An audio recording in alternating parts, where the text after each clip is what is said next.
get into it, right? Yeah. All right. Because it's not about me. It's ladies' night, and I'm here. So let me get off. Let me go sit down. So coming to the stage, the first comedian introducing. She's actually new to this too. So be nice to her. All right. You guys seem cool, so we should be fine. You know what I mean? And her name is Mireille. Give it up for her right now. Thank you. Thank you, Andrew. Another round of applause for Andrew.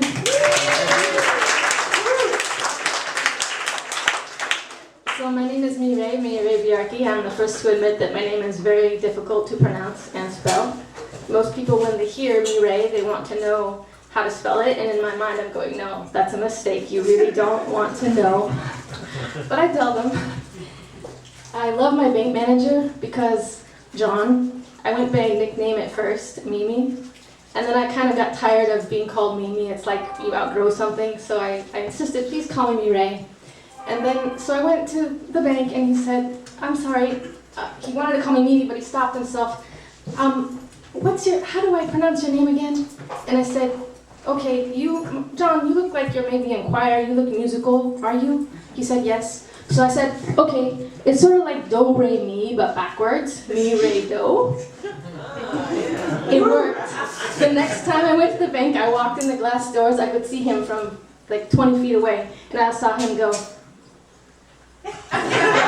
Mireille, hello, how are you?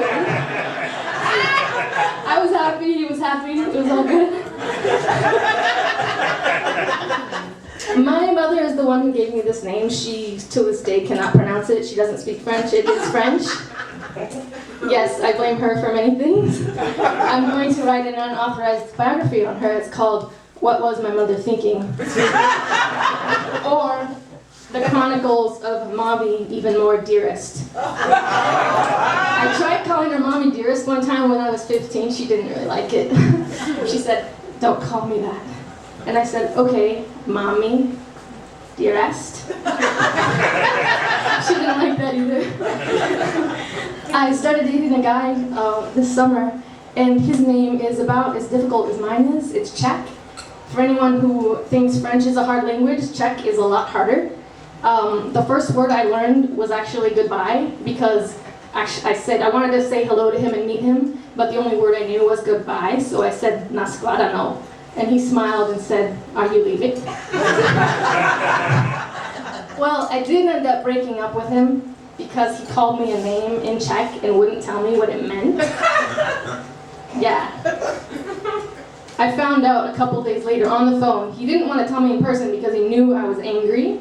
I put Google Translate on my phone in his face and I said, write it. And he's like, wow, you're just like a Russian. Apparently, Czechs and Russians don't always get along. I learned that. Also because not knowing the difference, I had seen a film where both Czech and Russian were in the movie, and I thought, oh cool, I'm gonna impress him with my new Czech knowledge. And I'm like, Suda, why are you speaking Russian? Sorry, but this is gonna sound kind of shallow. I'm very bad at breaking up with people. I usually act like a jerk and make them break up with me. So I decided, I'm also bad at confronting people. I'm working on it. So I decided, okay, I can kind of kill two birds with one stone. I didn't really think it out, it just happened naturally. And I said to him one day, he said my name, and I said, yes, my most favorite ex-boyfriend ever.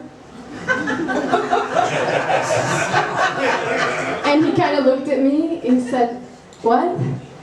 And I said, yes, whatever you want, my favorite ex-boyfriend ever. And then I explained to him that I didn't appreciate being called a boob. Yes. Or an idiot is basically what it is.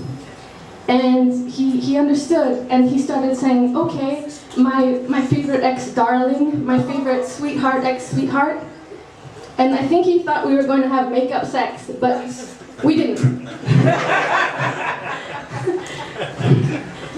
So, yes, I do plan to learn some Czech. I think it's a fascinating language. I miss hearing it.